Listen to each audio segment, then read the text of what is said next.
Welcome back for Lecture 14 in this Israel and Prophecy Part 1 video series of lectures.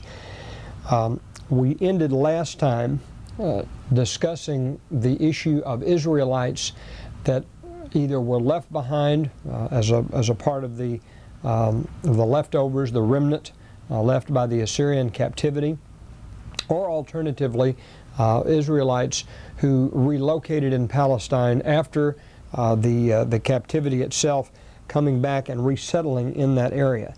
Now the bottom line in all of this is the Bible itself gives irrefutably clear evidence that there were those who wound up in the kingdom of Judah, and even in New Testament times, as we'll see in a moment or two, there's very clear-cut evidence that there were Israelites outside the tribe of Judah that stayed in that area. Now, to bring you up to date in terms of your workbook, if you'll take a look under the unit on where or are there any lost 10 tribes, we've covered in previous lectures material to give you what you need to answer all 14 or the first 14 of those questions. Today, as we bring this unit to closure, and then we actually should not use the entire hour to complete Unit 5, then we'll go on to Unit 6. But the last two questions, 15 and 16, you should have information provided in the next few minutes, giving you what you need to answer those questions. Let's just take a look at that. If you'll get a Bible out, or take a Bible, there is an argument that the 5th century BC restoration under Zerubbabel initially, when he is a part of that decree of Cyrus, brought the Jews back to revive Jerusalem, to revive the worship of Yahweh and so on, that and then also in later years when Ezra and Nehemiah came back and when they began to do the things that they did in that connection, there was a restoration of all 12 tribes. What we want to do is take a look at some of the evidence that is oftentimes used in that regard. If you'll take your Bible and turn to the book of Ezra, these are typical scriptures that will be used. Ezra chapter 2, it's a fairly long chapter, and if you'll look at verse 70, it reads, "So the priests and the Levites, some of the people and the singers and the porters and the Nethinims dwelt in their cities," and then here's the key phrase, "and all Israel in their cities." This verse is a good one to illustrate a certain ambiguity. It creates a difficulty in it, and it just like we've talked about before in terms of the artistic dimensions of archaeology, the interpretive dimensions of reading, what you might find in terms of the material culture that survived, or the artifacts, in this case the surviving text of the Bible. What does the Bible mean when it says Israel? Sometimes it means all 12 tribes.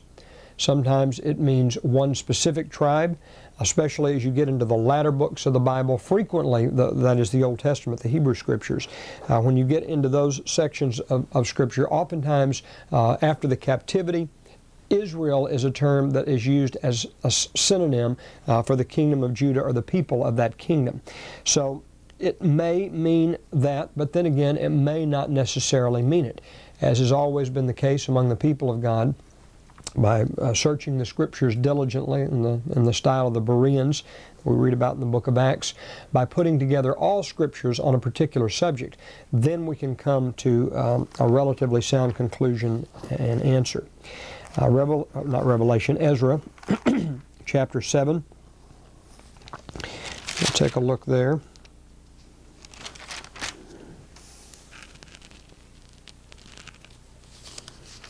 Let's see, no wonder it's not saying it. I'm in Nehemiah. There we go, Ezra 7. And if you'll take a look at verse 28, it's speaking about God has extended mercy unto me before the king and his counselors and before all the king's mighty princes. And I was strengthened here. We're reading here in the text the description about Ezra and his commissioned to return back to help with the religious revival that needed to take place. There was a physical revival that had taken place of sorts under the administration of Zerubbabel. Enthusiasm for religion had waned, and there were certain difficulties. Ezra's commission was to go back and to revitalize that religious life. I was strengthened as the hand of the eternal my God was upon me, and I gathered together out of Israel the chief men to go up with me. So the one interpretation, using this to imply that the Israelites were all represented. Now in chapter 8, if you look forward, it's on the page across in my particular copy of the Bible, it speaks in terms of the offerings that were made in this context. The children of those that had been carried away could be Judah, could be Israel, could be Judah and Israel. It doesn't specifically say. Those which were come out of the captivity offered burnt offerings unto the God of Israel, 12 bullocks for all Israel, and 99 rams, and so on and so forth. But the phrase here that's crucial in the argument, that all 12 tribes came back in this restoration, it's the fact that the 12 bullocks were sacrificed, one for each of the 12 tribes. Another reference which is somewhat similar, we won't examine it, but you can just take a look in chapter 6, verses 16 and 17 of this same book. Then again, going forward to the book of Nehemiah, who in my judgment came after Ezra. There's a controversy among historians of the Old Testament about who came first, Ezra or Nehemiah. And in ancient Israel, years ago at Ambassador College, we used to put the focus on Ezra's arrival beforehand. That's another subject. Nehemiah chapter 11 and verse 3, we read about references to the Israelites. Now these are the chief of the province that dwelt in Jerusalem. But in the cities of Judah dwelt everyone in his own possession in their cities, which is to say Israel, the priests, the Levites, the Nethinims, and the children of Solomon's servants. And at Jerusalem dwelt certain of the children of Judah, and certain of the children of Benjamin. Then it goes on to speak about the children of Judah and give various lineages here of names that are essentially Jewish names. Now, one thing that needs to be considered in terms of evaluating who comprised the kingdom of Judah after the captivity of the northern tribes, it was principally made up of descendants from the patriarch Judah. But a bordering territory to Judah was that of Benjamin, and there's good indication, the scripture and the historical accounts of the Bible, that there was a healthy representation of Benjamites within the body of the population that comprised the kingdom of Judah. Also, there would be representatives from the tribe of Levi, even from, as we talked about in an earlier lecture, from the time that Jeroboam I summarily dismissed that independent power base of the Levitical priesthood within the northern kingdom and replaced them with, as he put it, the lower classes of, as the Bible puts it, the lower classes of people. From that time forward, there was a huge influx of Levites into the kingdom of Judah. And of course, there was a smattering of at least some probably from the tribe of Simeon as well, whose territory was located down to the south and the west of the territorial boundary of Judah. The Simeonites were among the very last people taken into captivity whenever Sennacherib, at the very end of the 8th century, in his western campaign of 701 BC, we'll talk about that when we get to the next to last unit a little more in depth. But the Simeonites, undoubtedly, many of them fled into Judah, found refuge, and became a part of the corporate body, if you will, the people of Judah. Zechariah gives an admonition as well.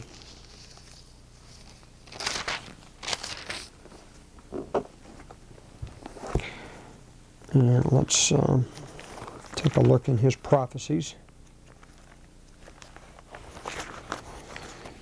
Zechariah was a prophet, if you are unaware of his historical context, in the days of the restoration when Zerubbabel and that contingent of Jews came back under his leadership.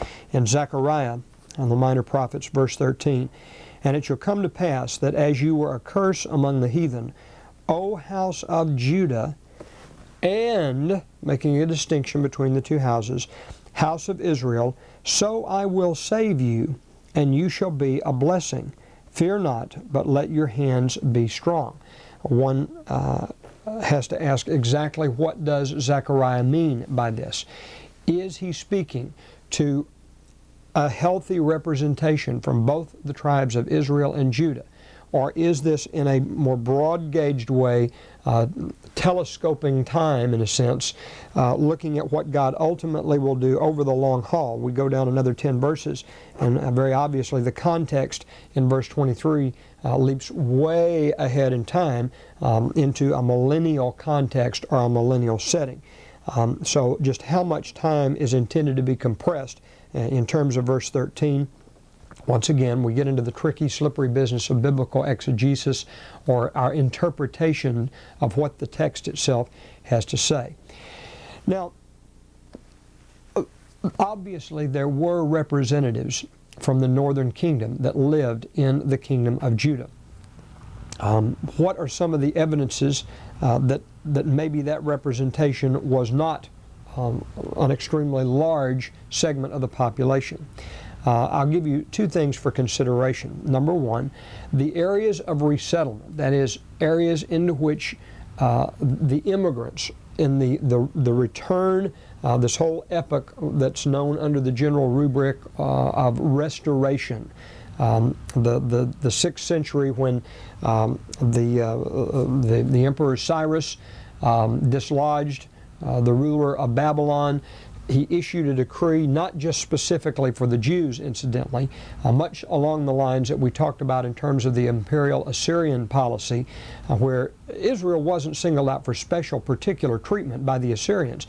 They just happened to fall in violation of those things, which set in motion standard operating procedures in imperial policy. Anyone, Israelite, Moabite, Ammonite, Philistine, regardless of the ethnic distinction, anyone would have had fall on them what took place when they did what the Israelites did. The same thing was the case in terms of this restoration in the 500s BC, where Cyrus came to the throne. It's the passing, if you want to look at it from the perspective of Daniel's images, Nebuchadnezzar's image, interpreted by Daniel, the head of gold representing Babylon, and then you go to the chest and the arms of silver, representing the coming of age of the Persian Empire. And Cyrus, as the Bible says in Ezra chapter 1, God, in whatever way he does this, put upon his mind to allow a return of all the captive peoples in that area around and through the Fertile Crescent, to let those who wish to return to their homelands to go back. And of course there was a percentage, probably a relatively small percentage of the total population of deported Jews resettled in Babylon. That percentage did go back. The issue here, which is a highly interpretive one, and regardless of what I may say or what others may write about this, obviously I have my opinion on the matter. Others who are against 10 tribism, as they would call it, have strong feelings about the matter as well. But it is an issue of interpretation. We can hurl arguments and evidence back and forth all day long. But it was more, as one of my former and late colleagues from Ambassador University used to describe it, the late Dick Page described it as being more like the tide of the ocean coming in. It would go in toward the coastline, it would recede. It would go in this time but a little further in and recede. And eventually it would reach its ultimate furthest point in extension. And indeed, the Assyrian conquests in both the east and the west very much fit or conform to that inexorable in and out process of the analogy of the tide coming in and out. In its initial expansion, it was quite some distance from the northern kingdom. But with every revived military push toward conquest, the Assyrians got ever closer unto the northern kingdom until finally the kingdom was engulfed and swallowed up and in fact eliminated. What about the nature of the captivity? This is something which sometimes we can fail to understand in our kind of armchair quarterback Monday morning mentality. We realize from hindsight what the end of the story would be. The deportation of vast numbers of people, the carrying away into captivity. But this didn't take place instantly, all at once. We can read the biblical account, and in some respects, as oftentimes is the case in the way the biblical prophet or narrator presents his information, it can seem, well, from the uniquely Israelitish perspective that the Bible is written, it can seem as though the whole world revolved around Israel. Now, at one level, and in one respect, perhaps there's a measure of truth to that in terms of Yahweh's view, in terms of the God of Israel's view. But Israel was not singled out for special treatment in terms of Assyrian policy.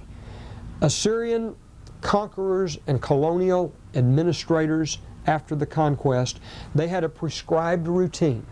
And when we look, as we'll do through the rest of this lecture and on into the next, the way in which Israel was treated was very much in conformity to the pattern of territorial colonial administration.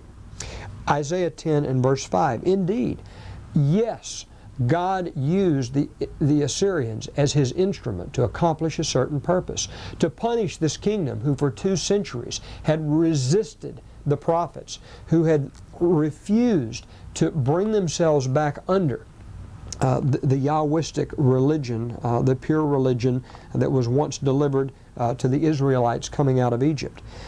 God used the Assyrians as His tool. In verse 5 of Isaiah chapter 10, O Assyrian, the rod of my anger and the staff in their hand is my indignation. So, indeed, Assyria was used, but they were an unwitting tool, to be sure. There's very little to lead us to believe that the Assyrian rulers and generals had a consciousness, an awareness of the role in which they played in acting as God's instrument in this process. They were merely acting as any Assyrians would have acted in the context of a much broader Assyrian imperial policy, which had to deal with, with administering policy according to a prescribed and very well-defined pattern. Now, the Assyrians used certain time-honored methods. The threat of brutal retaliation for those who went outside the boundaries of their prescribed agreements or payment of tribute to the Assyrian homeland. A tightly controlled province system which was imposed on at least some of the conquered lands and territories. Deportation, the physical removal, as we've already looked at, especially from the time of Tiglath-Pileser on, where there was always that threat hanging over the heads of those people who had lost in military engagements with the Assyrians, of the population being removed and taken away. Now, all of this unfolded at 3 basic levels.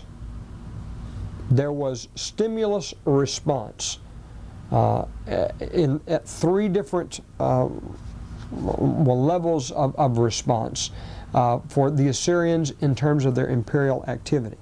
And I want to take a moment or two and examine some of those the features of those 3 stages. And then we'll go back, we'll backtrack, and we'll look at the broad sweep of Israelite-Assyrian relations and see how each one of these stages were imposed, looking at the Assyrian and also the biblical records to show how these things unfolded.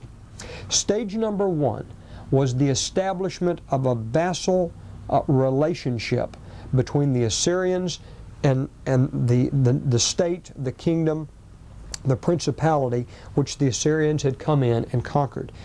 A native ruler was left in charge. He was not replaced, but only after he had acknowledged Assyrian overlordship, promised the payment of tribute. Then the Assyrians left, and there were some advantages for the Assyrians in all of this, to be sure, but the locals were allowed to retain self-government, so long as they remained loyal vassals to the Assyrian overlords. Now, for the Assyrians and the British Empire of the 19th and 20th century, the British were just as aware of this kind of system providing advantages and being financially efficient as the Assyrians of antiquity. It spares the expenses of garrisoning a territory, of sending bureaucrats out to watch over, to rule over the subject peoples. As long as the local ruler will stay in line, it's a very effective and advantageous system. Now, of course, the disadvantages are also there and inherent as well. Local self-government made the king more inclined to succumb to the temptation of rebellion, particularly if that local king detected a weakness within the present Assyrian administration at Nimrod or Nineveh or wherever the capital happened to be, or if he was under undue pressure from his own ruling aristocratic native classes who wanted to get out from underneath the tax burden, the tribute that had to be paid to the Assyrian central government. Since there was no Assyrian military presence on the spot, that oftentimes was enough to tip the balance in favor of rebellion for the more adventuresome of those vassal states under Assyrian rule. Now, if rebellion occurred, stage 2 of Assyrian imperial administration was introduced, and that in essence can be described as a replacement of the disloyal vassal with a ruler, a local ruler, on whom the Assyrians at the center of their government believed that they could depend. Now, this didn't take place without teaching the local people a lesson. Oftentimes it involved limited deportation, carrying off at least some of the native population. The analogous role here is what we talked about in terms of the Galilean captivity in the 730s under Tiglath-Pileser in the area of the Transjordan. But it wasn't the majority of the population. That was left intact. It was enough to make a negative impression, enough to make those left behind think, is it worth it? Does the hard way pay? Is it worth the risk of trying to revolt again? The new vassal, recently installed as king, oftentimes was intimidated. And the Assyrians banked on, they counted on fear keeping him in line. As well, there was oftentimes a reduction over the sovereignty of the subject state in at least some of its territory. That territory was reduced, the territory which the new vassal controlled. The new vassal, you might say, was less independent than his predecessor had been, and that was a very calculated thing intended to produce or to yield some very specific results of obedience and subservience on the part of the vassal people. Now, as happened in the case of Israel and other peoples in vassal states underneath Assyrian rule, sometimes there was yet a second rebellion, and that introduced stage 3 in terms of the imperial administration of a subject territory. Briefly stated, it was the extinction, the abolition, the elimination of the nation as a people. Oftentimes, again, especially after the mid-8th century, it involved wholesale removal of almost the entire population and then the broadcasting or spreading of those people throughout the Assyrian dominions. In sequence, 3 aspects of stage 3. The elimination of any and all local rule.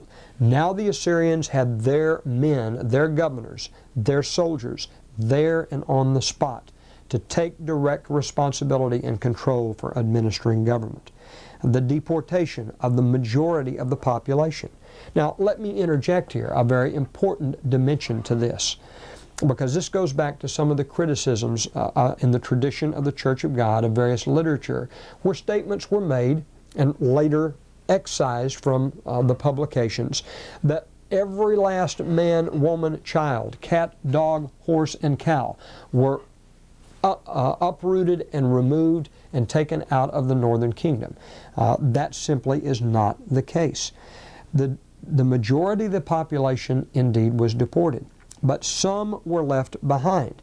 Again, there were self-evident reasons why removing everyone would not be a wise or prudent policy. In fact, it would have been an economically self-defeating act. The Assyrians knew well that they needed to leave behind at least some people who understood the agricultural cycle of that particular land. Agriculturally, the territory would become dysfunctional if everyone was uprooted and spirited away. They needed someone who knew about the climatic conditions. They needed someone who knew about the water resources, about soil conditions and the like.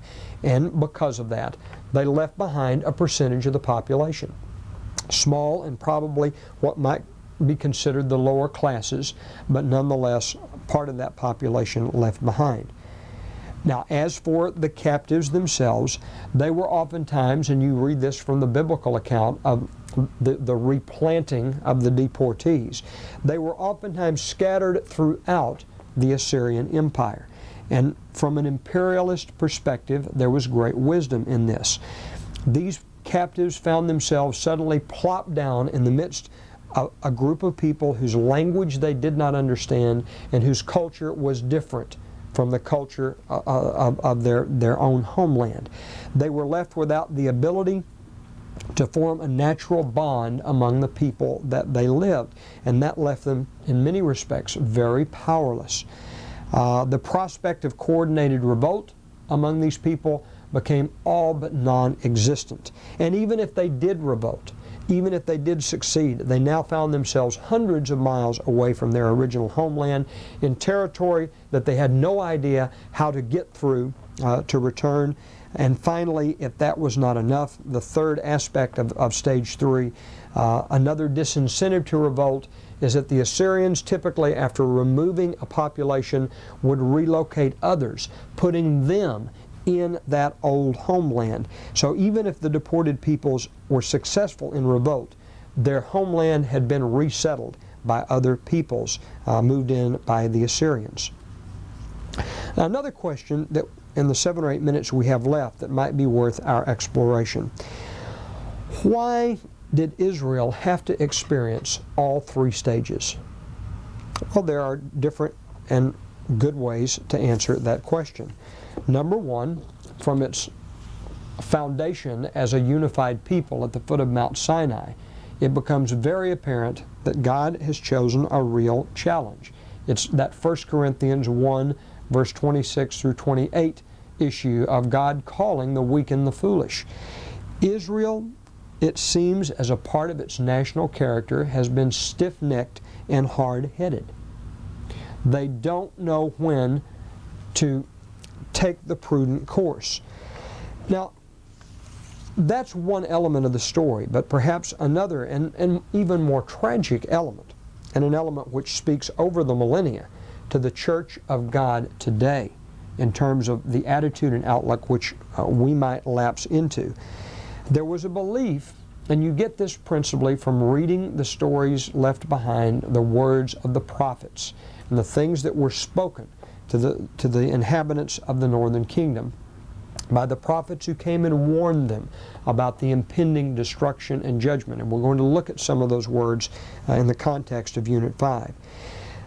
Israel seemed to believe that because they were God's special people, God would spare them in spite of their behavior. They could not conceive God allowing His people coming to an end as a nation.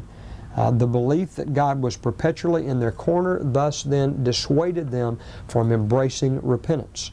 You'll find, by the way, an echo of this in the story of national Judah and the kingdom of Judah. I believe it's in the book of Jeremiah where Jeremiah cites the appeal, the temple of God, the temple of God. God won't allow Jerusalem to fall or the temple to be destroyed, because it is His special place, His abode, a locale which He inhabits, and we are His people. Well, when God's people refuse to follow God's ways, God indeed will withdraw and let punishment overtake them. The biblical account of Assyrian-Israelite relations certainly bears this out. Now, to back up, to get something of a running start, I want to sketch in some of the broad contours, and this will come into play in the next to last unit where we look at the times of Leviticus 26. We may revive some of this information and examine it again, but I want you to see this in the context of Israel's final collapse as a nation.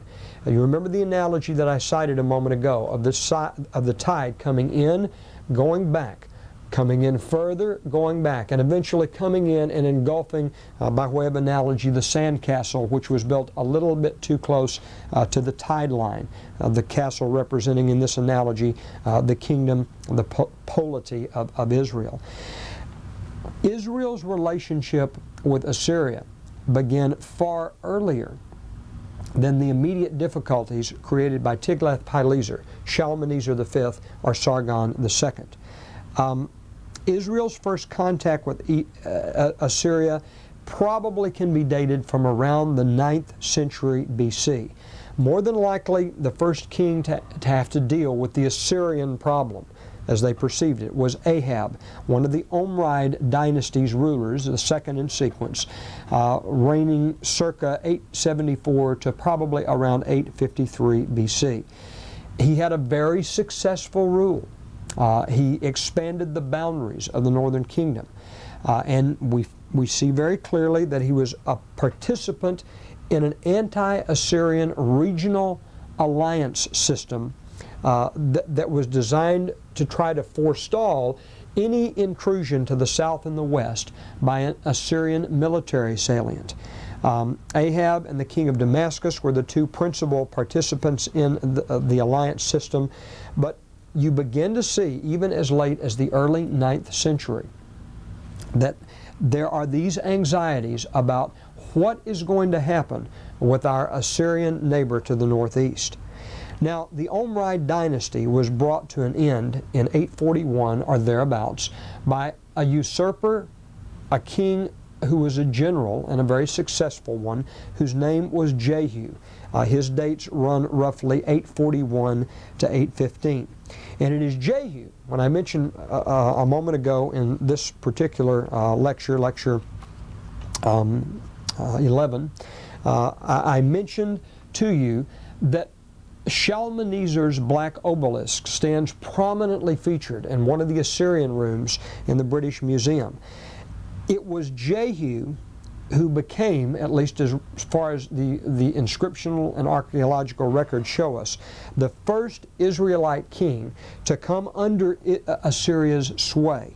And this magnificent black obelisk of Shalmaneser III commemorates this.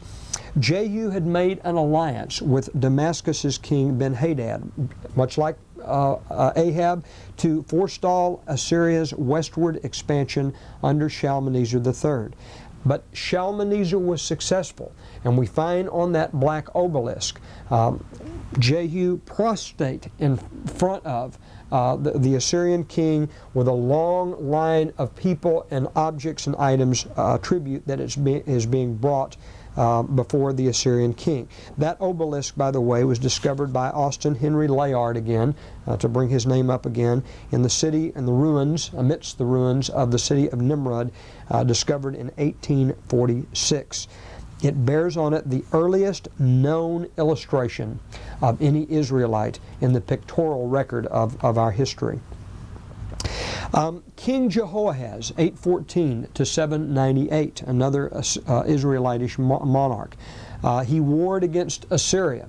The Assyrians brought pressure to bear in the late 800s, and that was enough to bring an end to the northern kingdoms fighting with their northern neighbor in Damascus. And once again, it's the old saying, politics makes strange bedfellows, where the Syrians and the Israelites of the northern kingdom had no real reason to like one another and were natural adversaries because they shared a common border, Israel to the north and Damascus to the south. When the threat of Assyria coming out of the northeast began to bear down, they buried their differences and in an alliance structure or system made a common cause of resisting that threat from the northeast. King Joash, 798 to 782, when the Assyrian king Adad-Nirari III lists Joash as a payer of tribute to the Assyrian kingdom. Once again, we see that Assyria was very much alive and well and involved in manipulating the affairs of the northern kingdom, in this case financially. Now that brings us to a logical time and a point to bring closure to this particular segment of the lecture. We'll end it here, and we'll open next time with a discussion of the Indian summer in the affairs of the northern kingdom when Jeroboam II initiates and inaugurates a revival of the northern kingdom's affairs, but has to confront some fairly severe and serious prophecies brought to him by the Hebrew prophets Amos and Hosea. We'll discuss that when we come back next time.